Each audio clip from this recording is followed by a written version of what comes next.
Hi, I'm Derrick Jensen. This is Resistance Radio on the Progressive Radio Network. My guest today is Susan Eirich.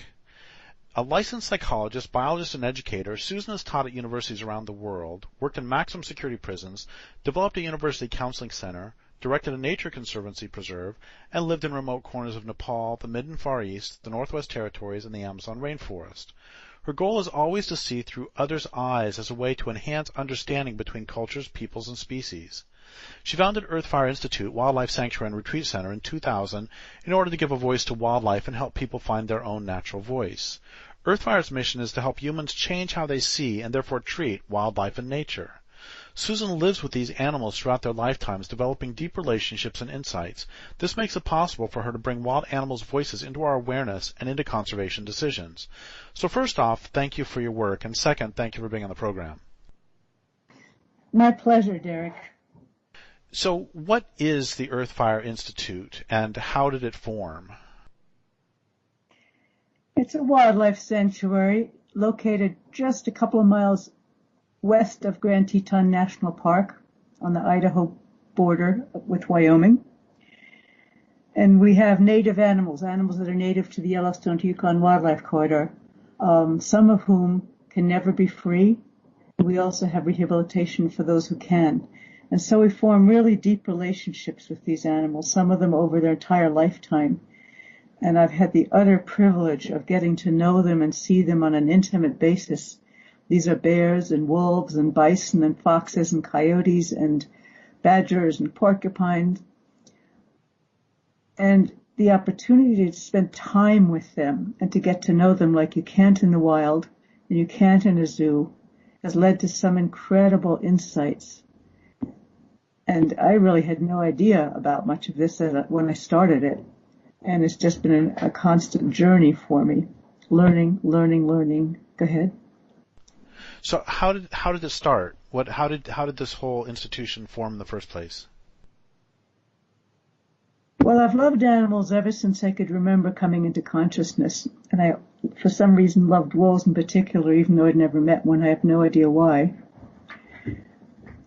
Then I fell in love with a cat when I was in my early 20s, I would say. And that love was just so deep.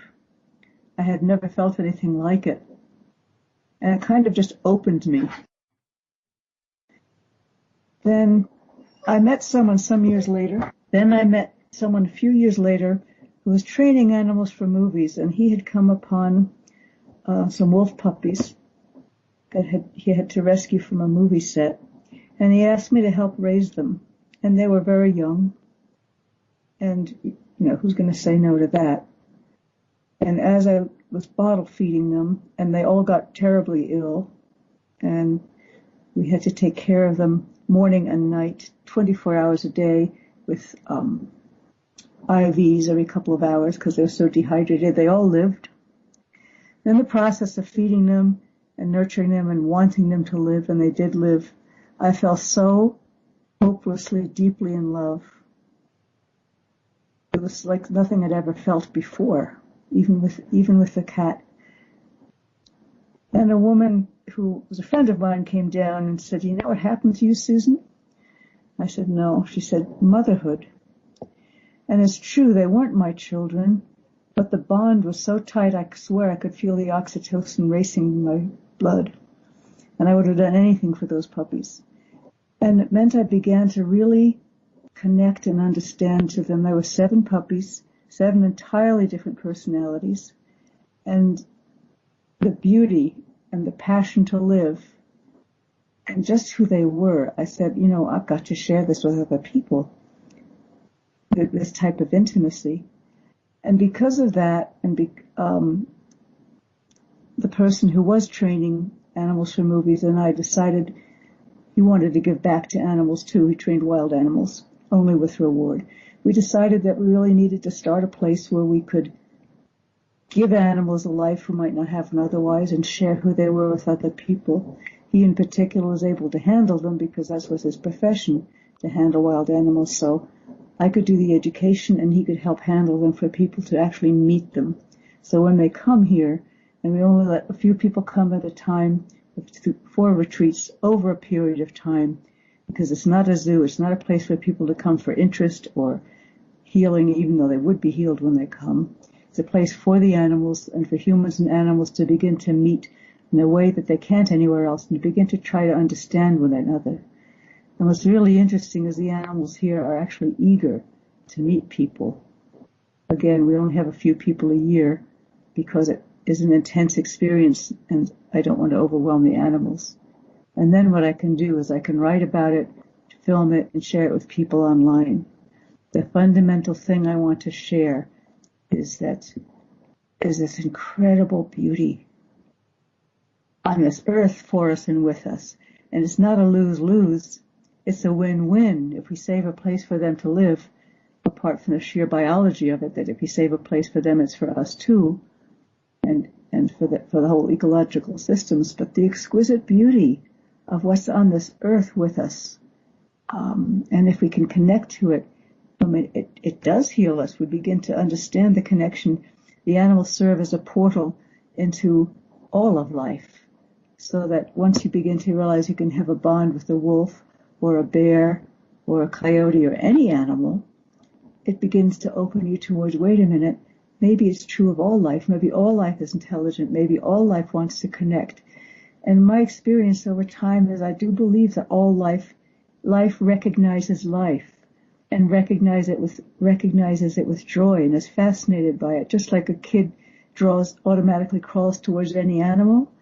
I think it's not as vivid for us with a tree or a plant, but I really feel when you go into a forest, if you go in with respect, I think we're welcomed. I think they welcome us. And how can we learn how to live like that? That's my job. Well, I was going to ask how the animals there manifest their eagerness or anticipation of having human guests. But I want to hold off on that for a second. And no, let's go ahead and go there. So how do they manifest this? Okay, so to begin with, if anyone wants to come here, I make it a little difficult. I think this is not a place for you, for humans. It's a place for the animals because there's few enough places in the world for them, and there are other places you can go for human healing.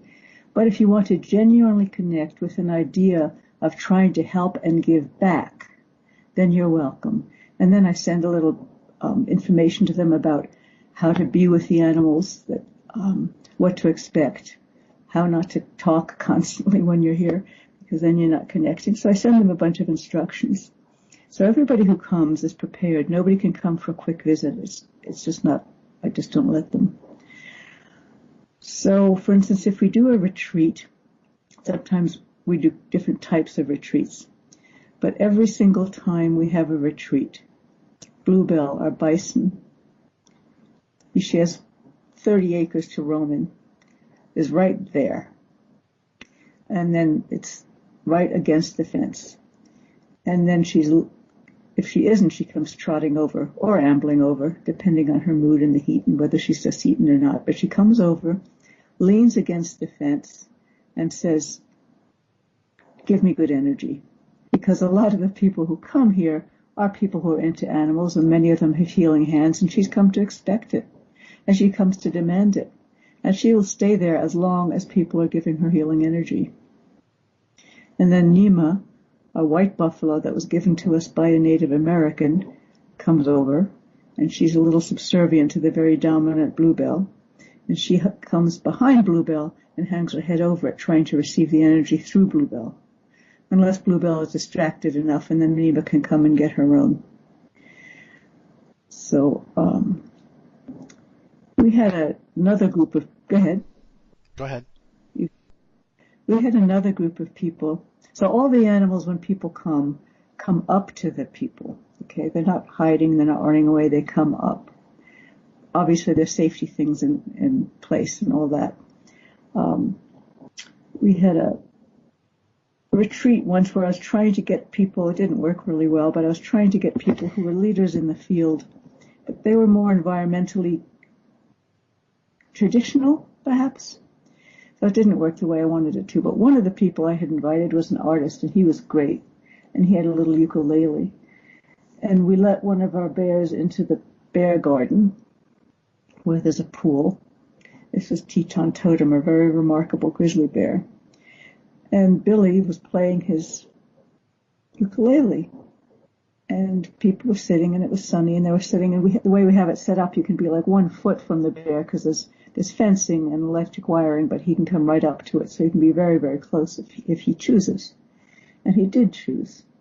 And he came over, and everybody was lying there, and it was beautiful and peaceful, and he came right up to the fence. And Billy was playing the ukulele, and Teton was swaying back and forth, and it was just like this magical moment. The wolves come up to greet people. They come up to greet you. So how did... I'm sorry, go ahead. That's just my bottom line answer.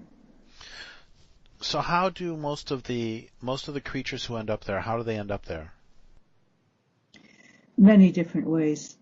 Shomer, our porcupine, was found clinging to her dead body's mother, her mother's dead body in the middle of a road who'd been hit, and someone picked her up and handled her and bottle fed her till she was too bonded and couldn't be released. Humble Bumble Bear, he's named that way because it's a long story. But he came from a roadside zoo that was closed. A couple of our cougars came from a woman who bred them and thought they were cute when they were little, and discovered that they weren't so cute when they got bigger. The same with a couple of our black bears. Bluebell the bison came from a game farm where she actually would have been meat, but her mother didn't want to raise her, and the people didn't want to take the trouble.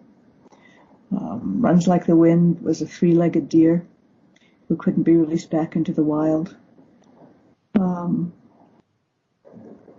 Various stories of injuries or orphanage, being orphaned or being bred in captivity, and then the people realized they couldn't handle them. So I want to thank you for doing that work, because I think it's so important to help to rescue creatures who help to give creatures who have been put in roadside zoos or for whatever reason can't live their normal lives. I think it's really wonderful that you give them a life, that you help them to have a happy life, I should say. You could say that, but what they give back in such great, much, much more measure. The love, the intelligence, the interest, the education they give us. Teton Totem. Go ahead, you want to ask me something? No, go ahead, please. Teton Totem is a grizzly bear. He's about 20 now. And something happened to him. We don't know what, but he was, after we got him, we don't know what happened, but somehow he was no longer able to walk. And the vet came and said, well, what are you going to do with a 1,000-pound grizzly bear? Put him down. We said, no way in hell. The look in his eye was alive. He was embarrassed. He was about not being able to walk. It was like very undignified. He's this magnificent male bear. I said, no way in hell. So I called a friend of mine who does telepathic animal communication and just, what can we do? Is there nutrition, anything? And she said, let me see what I could do. This is long distance. And these are one of the things that kind of blew me away, because all I knew was I loved the bear. I wasn't going to let him die. And if there was anything in hell I could do for him to not be paralyzed, I was going to do it. And I didn't care if it was inside my belief system, outside my belief system, I was going to try it. So I called her, and from a long distance, she was in Arizona at the time, she'd met him. She said, let me see what I can do. And then called back a couple of days later and said, any difference? And I said, well, actually kinda. He kind of crawled over to the pool and tried to drop his right hind leg in it and move it, but could be a coincidence. And over time, as she worked on him, this is in September, by November, that bear was walking. Now, I can't tell you how, I can't tell you why, I can only tell you that he was. And this was, I don't know, maybe 8 or 9 years ago, and he's still walking.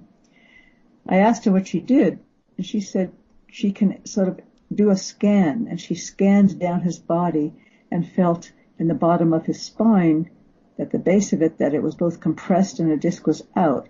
and that she tried to give him the indication that he might be able to move it back in. That's what she said she did. He went to sleep for the hibernation, and I was worried because was he going to be arthritic? Was he still going to be okay after sleeping for several months? He came out, and he was utterly sweet. And he was so sweet that, again, I had no idea about any of this, but people who would come to visit sometimes would stand in front of him and start to cry. And they would cry from the utter sweetness in his face. And this had not been before the injury. He'd been a typical bear. So I don't know what happened. I can only tell you the facts of what happened. And that since then, spontaneously, without my saying anything about it, people who met him would be unable to tear themselves away. So what does that mean?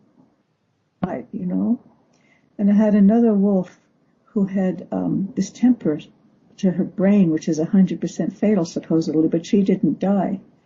And then she had all these symptoms afterwards. Her eyes were crossed and she couldn't walk straight.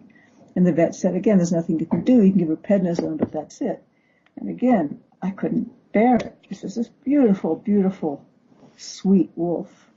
And I asked a friend of mine who does craniosacral work on the nervous systems of paralyzed humans. And I asked her to come. And this is a video that you can see on YouTube. And I have some video footage of Teton also, actually, because the stories are so unbelievable. So we brought her to our yurt. She'd never been there in the yurt before. The wolf's name was Apricot. And Jill started to work on her. And within a few minutes, that wolf who'd never been in a yurt, who'd never met Jill, settled in and went into this deep, deep healing trance. And I took a camera and put it right close to her face. You can see her eyes. You can see her going into the trance. And after maybe 45 minutes, I'm doing a very abbreviated version here, she got up, shook herself, and she wasn't cured or anything, but something had shifted. She was bright-eyed, and it was like she had hope. And over a period of several months, Jill would come again, and she healed completely, to the extent when she was 12, she leapt off the top of a waterfall 15 feet into a pool below to get a piece of meat. So that this is on video. How did that happen? That a wolf recognized what she was offering, the energetic healing. And so I began to realize how responsive they are to energy and what that means for the energy they're in when we're around, all of the implications of that positive energy and negative energy. And there's just one story after another, because I did have time to spend with these animals, of entering into going through a portal, I guess, and entering into awareness of who they are, how responsive they are. I don't know who they are, but a little more of who they are, what their capacities are, how they end up being healed the same way that we're healed.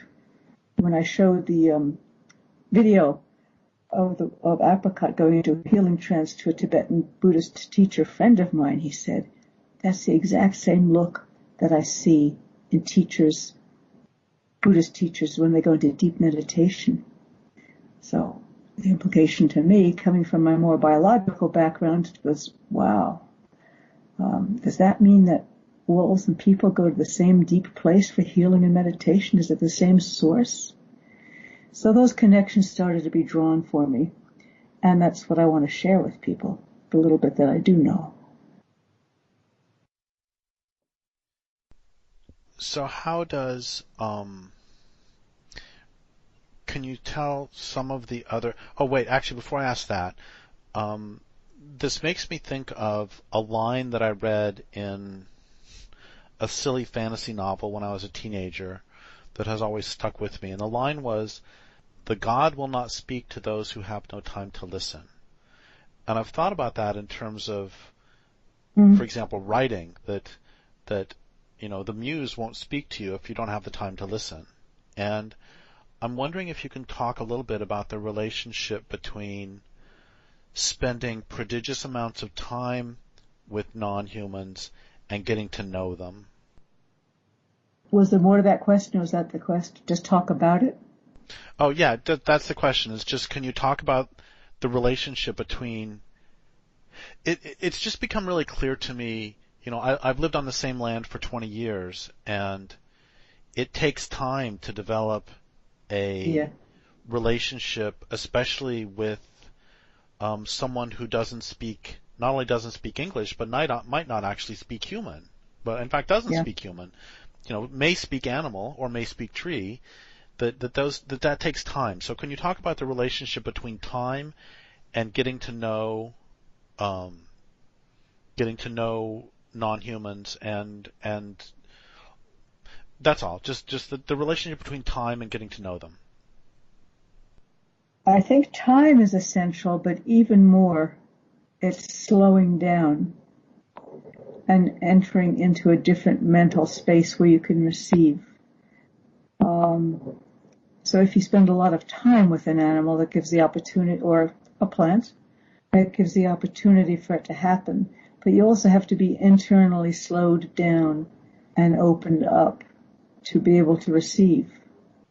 One of the great tragedies of our time is how rushed everyone is and how distracted and unable to listen to their own inner wisdom, let alone any other beings that would take us out of our misery and our franticness and our rushedness into understanding not just the interconnectedness that we have with other living beings, but the exquisite joy of it and the healing quality of it and the meaning it gives life. And we can't do that if we're rushing. And it's the exact opposite of everything that's happening. I don't know what's going to happen if somehow, when things go to one extreme, maybe they go back to another. With all the craziness that goes on now with online, how do you help people get to go online, which is part of where I try to do my teaching, to get people to slow down when there's all this crazy noise around it? It's a real problem. It's a major problem if we don't allow ourselves to breathe and feel the earth and feel what it's saying to us in its own way.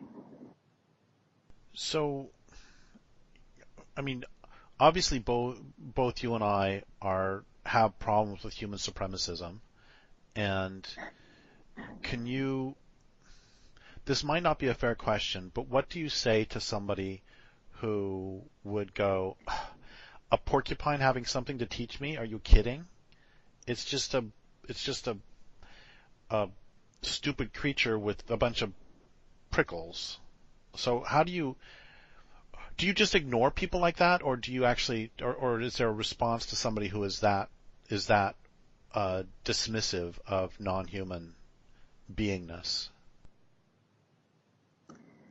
It isn't really a fair question because I would do it I think the way I respond would be to an individual rather than an abstract question like that. I might feel from the individual as they're a way in somehow. Do you have a dog? Most people do. Or a cat? And I might try to help them start to connect to something that they do know, because it's the problem is the gap between their world and the fact of what a porcupine is. Just try and take a juicy pear away from a porcupine and you learn about their character very quickly. Sorry, go ahead, please. Go ahead. No, go ahead. I was going to say, so I'm not sure you can do it in the abstract, to answer your question, Derrick. I think it might have to be on a person-to-person basis, feeling with that person, how you might find a way to, it's like a closed part of the brain. How do you sort of reach in somehow with a story or something else, a connection, to begin to open it? To begin to open, let some space in there, let them begin to see another point of view a bit. So I guess that's my answer. So what or who is a porcupine? Now that question alone isn't actually accurate. So what do you mean a porcupine? Well, how would you answer what is a human? Every single human is different. So I can't tell you what a porcupine is. There's certain general qualities of porcupines, and there's certain general qualities of humans, and there's certain general qualities of wolves, so we could talk in generalities. But that takes us out of the immediacy into an abstract. Now I can tell you about a particular porcupine, and yes, she has all the qualities, general qualities of a porcupine, 30,000 quills and stubborn. they're all stubborn, that I know of, that I've ever met. But then the particular qualities of each one. So this show me, I could pick that 40-pound porcupine up and walk around with her. And I could let kids pet her. And I was mentioning before, she loved pears. Now, the next porcupine I had did not like pears. But if you tried to take a pear away from show me, one time, the pears are big and heavy, and porcupines aren't that big, and I gave her a juicy pear, and it looked like she was having trouble eating it, and I reached over to try and hold it for her, and the scream she gave set me jumping back 30 feet of just utter outrage because she thought I was trying to take it away. Or we would go for walks, porcupine walks, which are not very fast, as you might imagine. And we'd walk along, and then she'd just fall asleep. And then she'd wake up, and then she'd climb a tree, and then she wouldn't come down. So and it was not the same with another one. So I can't, the biggest, when you ask me what Earthfire is, another thing I would say is, other than the mysterious stories of the connection that's possible when an animal is in need and we're open and we want to heal it, is how profoundly individual they are. Every single being, in my mind, is an individual expression of the universe.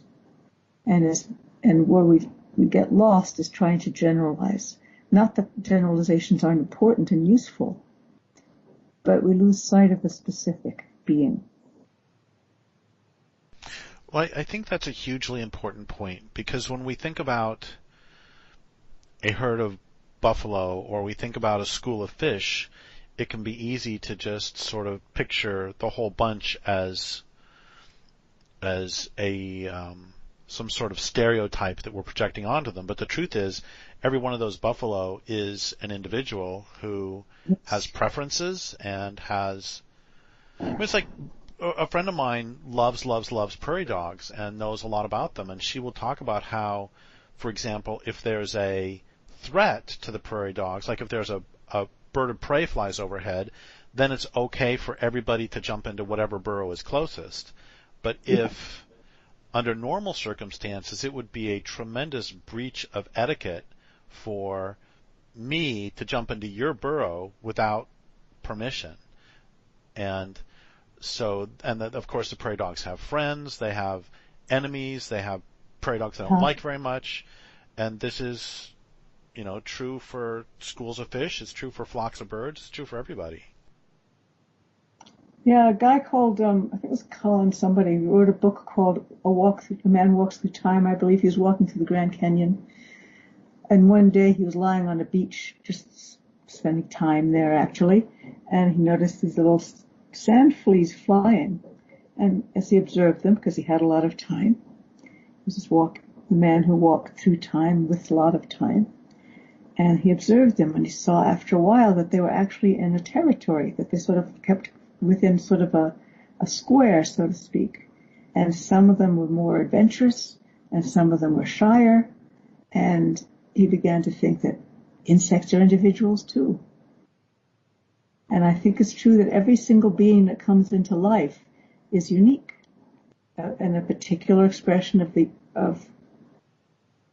universes, or whatever word you want to use, intelligence, a creative expression, and that also each of us is, just as I am aware of myself and you're aware of yourself, and I believe I am me and you believe you are you, among other things, I think there's that sense somehow, may not be as conscious, but there's that sense somehow of each life form's own beingness and own ability to express itself in its own unique way.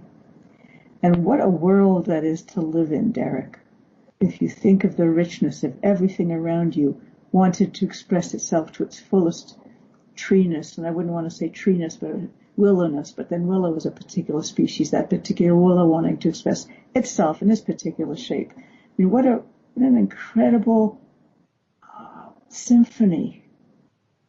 Bernie Krause's work, where he talks about if you go to an ecological system that's not been disturbed, how every single acoustic niche is filled. There isn't any space that's not filled, and none of them interfere with one another. And then when he goes back and it's been supposedly selectively cut, say, so that in theory we did a good job, it's like dead. There's no sound left. But the beauty that we can sense when we're in a true wilderness. I went in a horseback trip with a friend of mine, Wayne Sawchuk, who almost single-handedly saved a whole section of the northern British Columbia. Just wilderness. No tracks. Satellite didn't work. Nobody for I don't know how long. And the feeling there was just this humming, beautiful, harmonious resonance. Not that animals didn't die and get eaten, but the whole was just exquisite. And it's something you can't even get here in the national park because it's already been so disrupted, beautiful as it is where I live. And if only we can get aware of that, the beauty that's available for us, the healing, the joy, the meaning. I keep saying it over and over again, but it's just true. And the animals arising from the earth in their own magnificence, because they do come from the earth. We don't create them. So I'm thinking a couple things. One of them is that my mom had a very long and beautiful relationship with bears, and the mother bears would bring their babies up to show her, and we saw generation after generation of bears. Wow. And one of the things that always struck me, and this is exactly what you're saying about every bear being different, that so often when there would be a set of twins, for example, it was quite often the case that one of them was fairly adventurous and fairly mischievous, and the other one was much shyer. And the other one, the mischievous one, was also much more aggressive in almost every way. And this was not sex-based, that it could be a little female who's really adventurous and could be a male who's not very adventurous. And I thought about this for a long time, and, I'm not a big fan of sort of straight mechanistic perspectives, but I did think it was really interesting that this would be a good survival strategy to have. Yeah. Under normal circumstances, the one who is more aggressive is going to get more food. But also, the one who is more aggressive is more likely to fall off a tree and die, is more likely to eat poison, is more likely to wander too far away from mom and get killed by somebody. And so it just, even within that mechanistic perspective, which once again I think both you and I have some problems with, there still is that variation, or just in a different subject. I was just reading in a book the other day that human sleep patterns, when we like to sleep, whether it's from 8 o'clock at night till 3 in the morning, is probably partly inherent, and partly that has to do with, as hunter-gatherers, it would be important for somebody to be awake all the time. And so it would be natural for some people to be more likely to be awake at night and other people to be more likely awake during the day. And we can say the same thing about non-humans. Presumably, at every step of the way, we can talk about the non-human variation, and it's crazy that we even have to defend the fact that individual non-humans would be individuals with preferences and personalities. Yeah. So, oblivious. Rather than crazy, maybe it's oblivious. Like the person who says, "What's a porcupine?" Like when I get back to that thought, I might tell that person a story about a porcupine to try to bring the reality of it home to that person. It's another way I might try to handle it. But yes, there is a validity to the mechanistic point of view. It's just extremely limiting and reducing. It takes all the wonder out of the world. There are many other levels of reality too. Just having to get stuck in that one in our particular culture. So, what would be? You mentioned early on some of the lessons that the animals have taught you. Are there some more stories and/or lessons that you want to tell to listeners? There was the underlying theme is the same, that we're all interconnected and we all respond similarly. I had a beautiful, beautiful, beautiful, delicate coyote. I actually had 5 coyotes, and every single one of them dramatically different personalities. I mean, one, Pimpernel, her personality was, she filled whatever space she was in. She had total confidence. For example, another one, Fairy Tale, the one I'm talking about, was just a shy, delicate, exquisite female, feminine female. And I don't know what happened to her. She and her brother came to us in utter terror. And she never completely came out of it, but she had such courage. She wanted to connect, and she would try to, and then the terror would pull her back again. And I thought, animals, of course, they can have PTSD just like us. And I don't know if she had it specifically, or if all the horrible things we've done over so many generations to coyotes have, as with people, trauma is intergenerational. Was she carrying it somehow? And some beings more sensitive than others carry it more than others. Others seem to be impervious to it. But she was so beautiful, and I wanted her to have a good life. And we had some friends come. It was Donna Eden, who's an energy healer, and her husband, who does emotional freedom technique on veteran Vietnam vets and vets in general. And I said, try. Now, he couldn't connect with her because she wouldn't let anybody touch her. So she was in her enclosure, but he did it sort of using his own body as a connection. And he would tap on the meridians of terror. And I have this on footage too. And she calmed down. So my most fundamental lesson is they're tuned to something that we're tuned to. And we can connect with them on that level. That's one thing. I think animals want to connect with us if fear weren't in the way, just like we want to connect with them. It's no different because we're the same. On an emotional level, our brains are structured the same. That we're fascinated by one another if fear weren't in the way. And one of the things that the advantages I have is here, the animals can be fascinated without the fear because they know they're safe. And then these other things happen that kind of broaden your sense of what life is and how we can be connected with it. And even if we never can go out in the wilderness or meet a bear or meet a wolf, it helps us to begin to think that maybe we can connect to our goldfish or to a gopher or to a rabbit. Obviously, we can connect to our dogs and cats because they're domestic. But that the possibility for connection is everywhere. And even if it's just I shouldn't say just a plant, that's what I mean to say at all, but a plant as well can respond to some incredible new research coming out about plant awareness and plant sensitivity. I mean, good, hardcore scientific research. Everything is waiting to connect in a positive way at one level. And what a way that is to live, to seek it rather than to destroy it. And what it does, if you want to be practical about it, what that does to our own immune system, let alone sense of joy and meaning. A statistic that I keep thinking about is that here in Northern California, prior to conquest, if you were near a river, the chances were good that you would see a grizzly bear about every 15 minutes.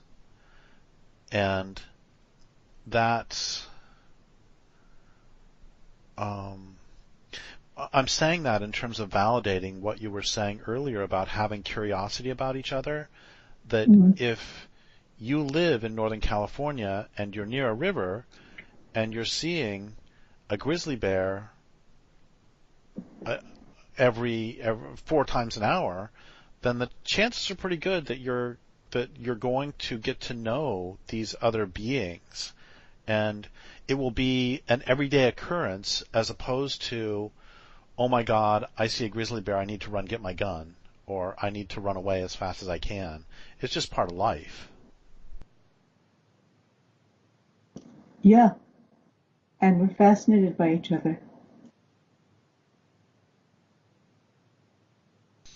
So you mentioned early on, I'm sorry, go ahead, please.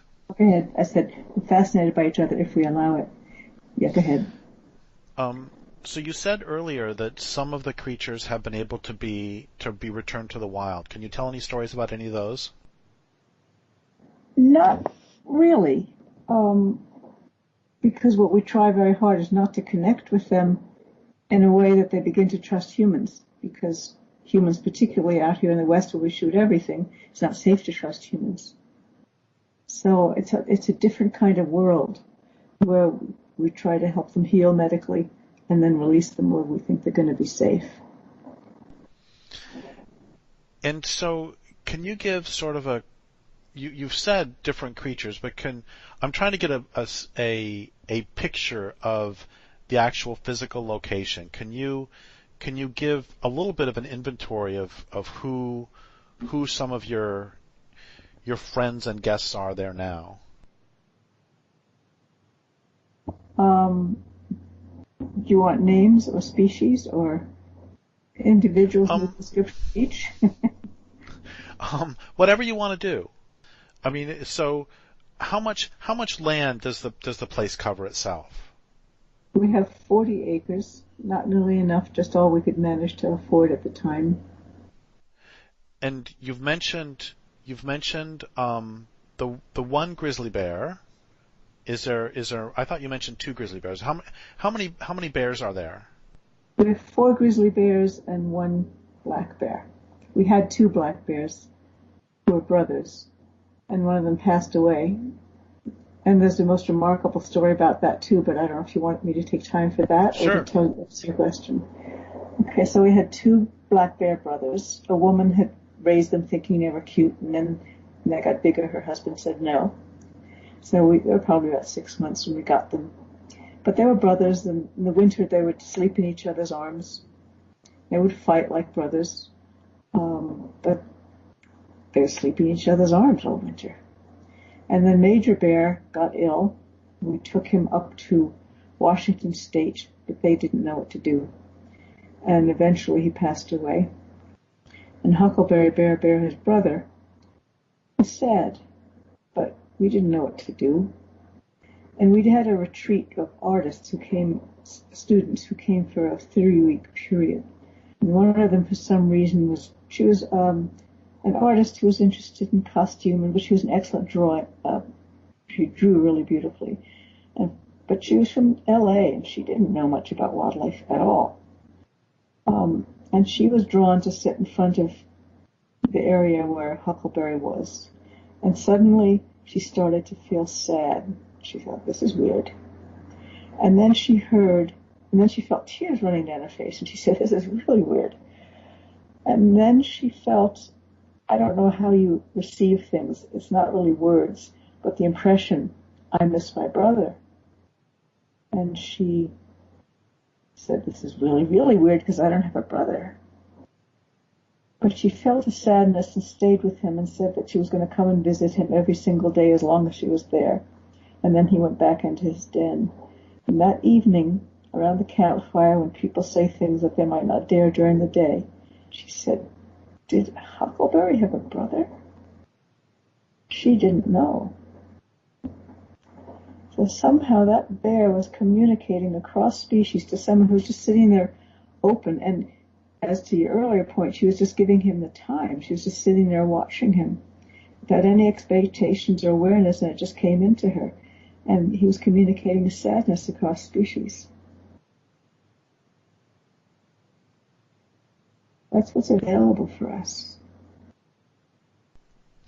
You know, one of the bears, the bear that actually started my mom's relationship with bears, was one that we ended up calling Mama. She raised many, many generations here, and she was the very first one. And her mother had dropped her off outside my mom's house, and my mom at first tried to ignore her, and then after that she tried to yell at her and get her to go away. and the bear was even more stubborn than my mom, and basically outlasted her until my mom accepted her. And my mom would walk outside, and she could call, and the bear would come. And there's no fences. The bear's purely wild. And the point is that after 7 or 8 years, mother bears are the ones with the territory and females, and then she went away. She went to some other territory, and my mom was dying of cancer last summer, and Mama came back. Yeah.